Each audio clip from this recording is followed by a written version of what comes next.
के इस क्लास में बच्चों आप सभी का स्वागत है।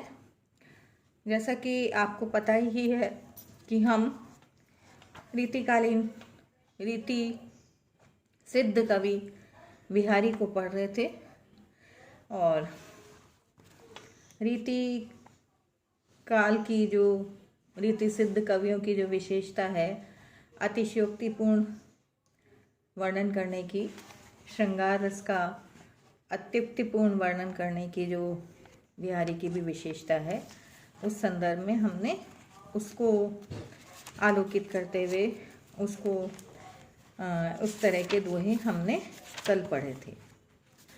आगे जो उसी क्रम में मैं आपको उनका जो अगला दोहा है, और जैसा कि आप सभी जानते हैं कि उन्होंने दोहे जैसे छोटे छंद में अपरिमित अर्थ को भरा है। विपुल अर्थ का उन्होंने उसमें कहते हैं कि गागर में सागर भरा है। तो इसी को लक्षित करते हुए हम आपको अगला दोहा पढ़ाते हैं। हों रीझी लखरी जियो, ये तो कल हो गया था। बहके सब जिए की कहत, ठौर कुठौर लखे ना, छिन और से ए छविछा के नैन, ये भी हो गया था कल, आपने पढ़ा था।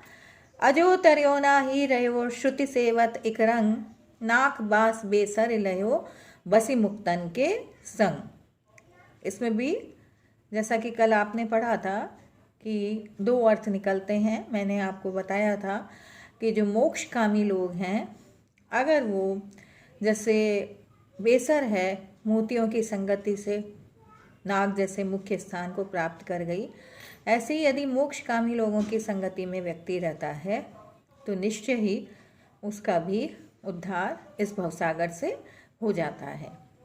बेधक अनियारे नयन, बेधत करी न निषेध, बरवट बेधत मोहिए, तो नासा का भेद। आप देखिए, अनियारे नयन, बेहद नुकीले नयन, नेत्र जो हैं आपकी, जो नुकीले अर्थात सौंदर्य संपन्न सुंदर जो नेत्र हैं, नायिका के जो नेत्र हैं वो क्या करते हैं?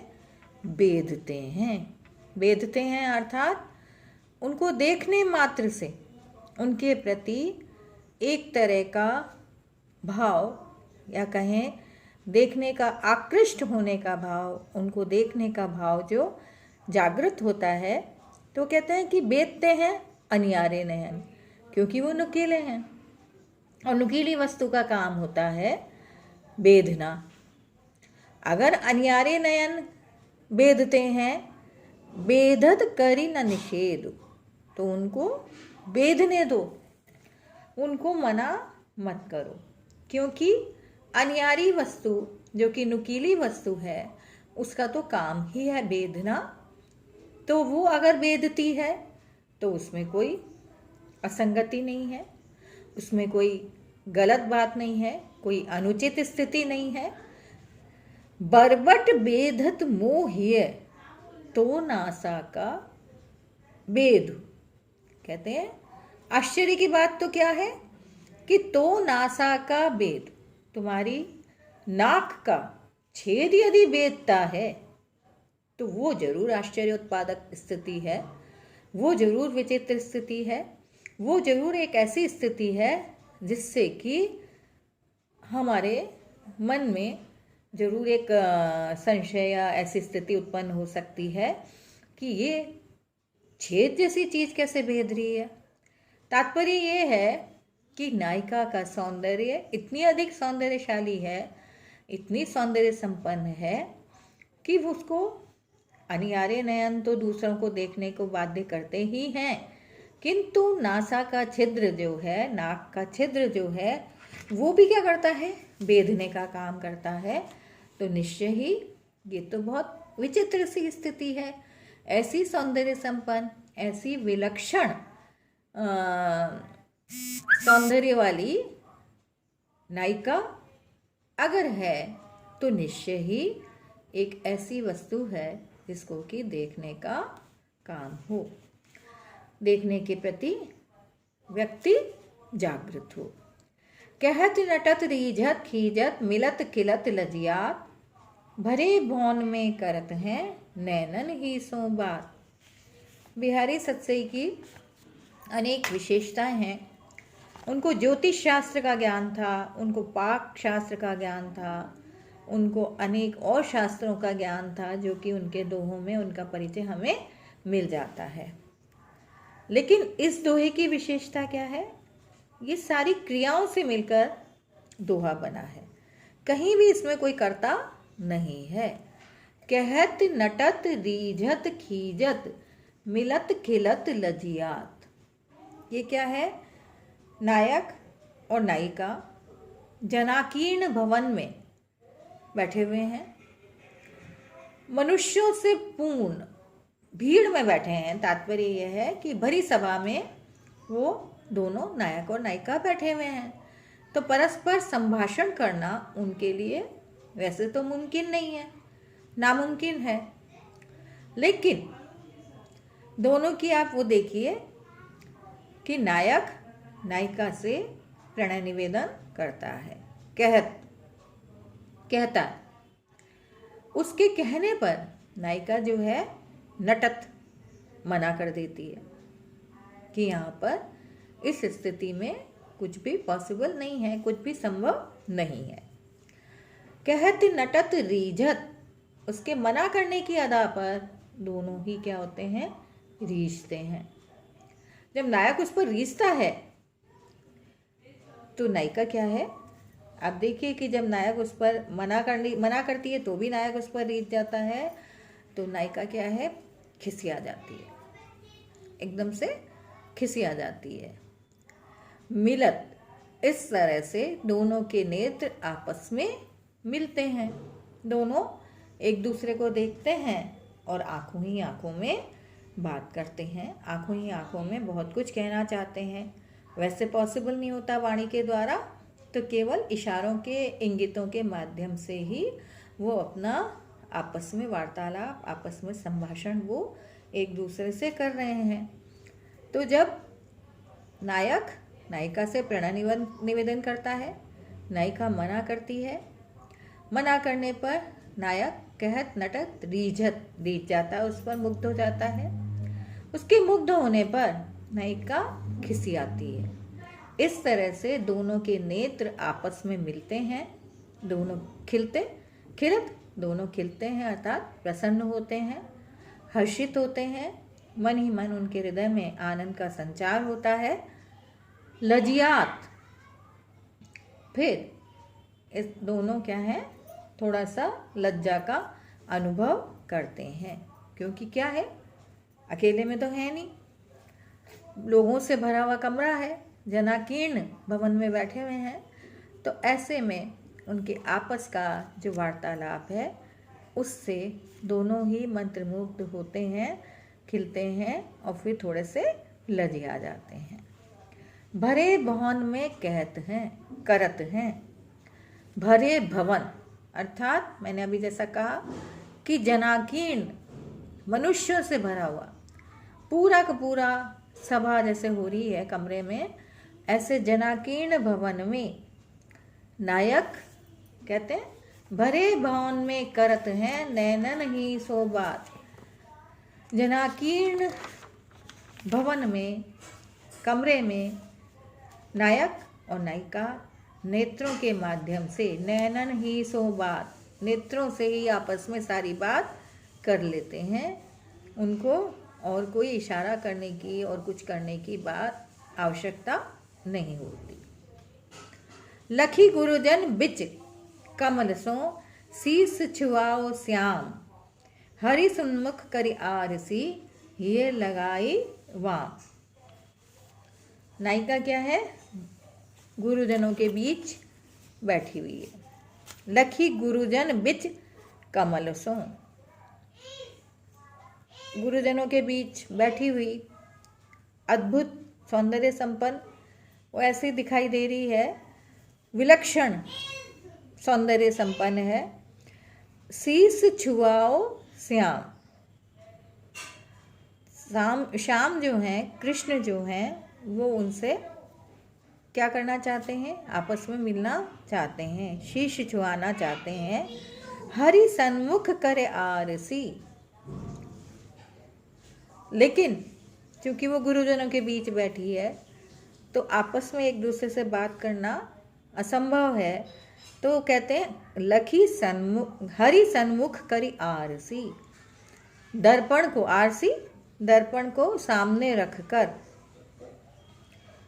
दोनों एक दूसरे को दर्पण के उससे देख लेते हैं और फिर क्या कह रहे हैं?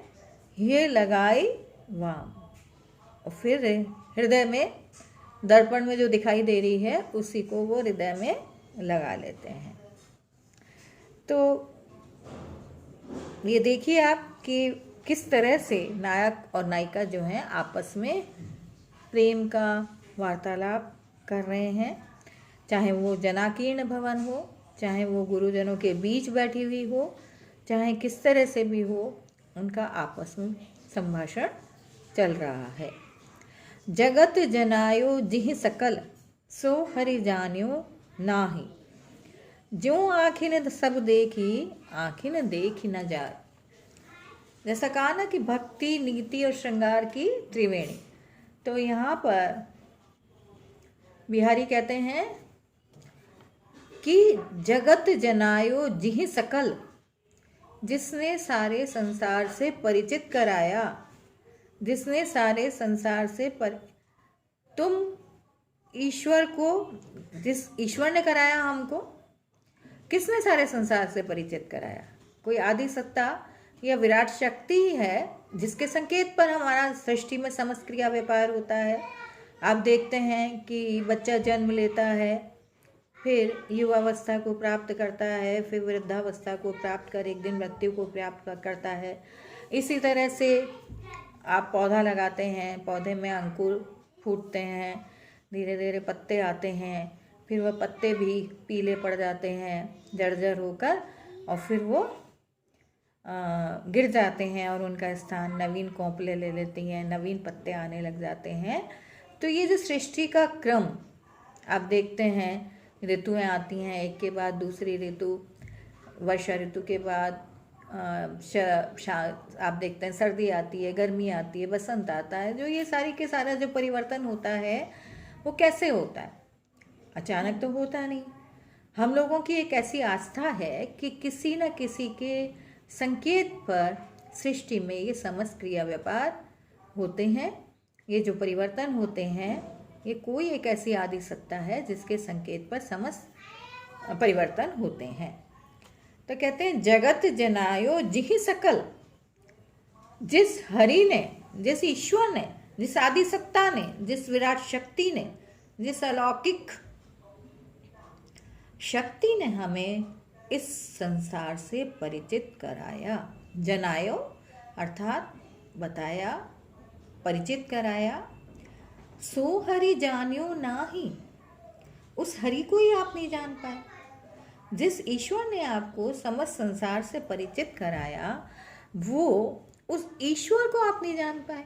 उसकी प्राप्ति के लिए आप निरंतर प्रयासरत रहे, लेकिन फिर भी आप उसकी वास्तविक महत्व को, उसकी वास्तविक सत्ता से अभी भी दिग्भ्रमित रहे, घूमते रहे, रात दिन भटकते रहे, ईश्वर की प्राप्ति के लिए, मोक्ष प्राप्ति के लिए, निर्वाण के लिए अनवरत प्रयासरत रहे, किंतु फिर भी आप उसको समझ नहीं पाए। ये उसी तरह से है। वो दृष्टांत देते हैं, एक उदाहरण देते हुए कहते हैं, जो आँखें सब देखी वो देखिए, आँखी देखी न जाए। जिस तरह से आँखें जो हैं वो सब देखती हैं। आँखें क्या है? संसार में अगर आँखें नहीं हों तो हम कुछ भी नहीं देख पाएंगे। ये विविध रूपात्मक जो जगत है, या नाना रूपात्मक जो जगत है, या विविध वर्णों की जो इस संसार में जो सृष्टि है, अब इतनी खूबसूरत जो प्रकृति है, इस खूबसूरत प्रकृति को हम किसके माध्यम से देखते हैं? आँखों के माध्यम से देखते हैं। यदि आँखें ना हों, अंधेरा आ जाए, आप देखते हैं एक क्षण को भी हम आँख बंद करते हैं तो वो क्षण कैसा होता है? हमारे सामने कुछ भी दृष्टिगत नहीं होता, अंधेरा, केवल कालीमा। तो अगर एक क्षण के लिए भी आँख मूंद लें तो हमको सृष्टि में कुछ भी नहीं दिखाई देता। उसी तरह से वो कहते हैं कि ये आँखें, जो आँखी सब देखिए, जैसे आँखों से हम सब देखते हैं लेकिन स्वयं आँखों को नहीं देख पाते। स्वयं हम अपनी आँखों को देखना चाहें तो क्या देख पाएंगे? कतई नहीं देख पाएंगे, बिल्कुल भी नहीं देख पाएंगे। सर्वथा नामुमकिन होगा कि हम अपनी आँखों को खुद अपनी आँखों के माध्यम से देख लें, वो कदापि संभव नहीं है। उसी तरह से वो कहते हैं कि जिस ईश्वर ने हमें सृष्टि से परिचित कराया, उस ईश्वर के वास्तविक महत्व को, उसके वास्तविक रहस्य से हम आज भी अनभिज्ञ हैं। क्या है ईश्वर की सत्ता, क्या है ईश्वर, कौन है, कहाँ, कैसे है, किसके संकेत पर ये परिवर्तन होते हैं, इसी जिज्ञासा में, इसी रहस्य खोज में हम निरंतर प्रयासरत रहते हैं। किंतु फिर भी हम ईश्वर को क्या प्राप्त कर पाते हैं? मुश्किल है। हम इतने, कहने को क्या है कि हम इस भवसागर से उद्धार चाहते हैं, लेकिन कुछ क्षणों के लिए भी अगर हम इस संसार से मुक्त होना चाहें, अनासक्त रहना पाएं, तटस्थ रहना पाएं, चाहें, निरपेक्ष रहना चाहें, तो वो वस्तुतः संभव नहीं हो पाता। हम इस संसार चक्र में इतने उलझे हैं कि हम चाहकर भी इससे निकल नहीं पाते। कुछ क्षण हम चाहेंगे कि हम निकल जाएं, लेकिन कुछ क्षणों के बाद ही हमें पुनः हमारा परिवार, हमारा आसपास का परिवेश, हमारा घर, हमारे बच्चे, हमारे माता पिता, हमारे आपसी सगे संबंधी, कोई ना कोई हमें उनकी सुध आती रहेगी। तो ये जो स्थिति है, ये वस्तुतः उसी तरह से है कि हम ईश्वर की वस्तु स्थिति को, ईश्वर के रहस्य को समझने में नामुमकिन, असमर्थ रहते हैं। उसी तरह से जैसे कि आँखों से हम सब कुछ देखते हैं लेकिन स्वयं हम अपनी आँखों को नहीं देख पाते। तो ये एक दृष्टांत के आधार पर बिहारी ने इस दोहे में ईश्वर के महत्व को समझने की बात कही है। चलिए अगली क्लास में हम आगे की बात करेंगे।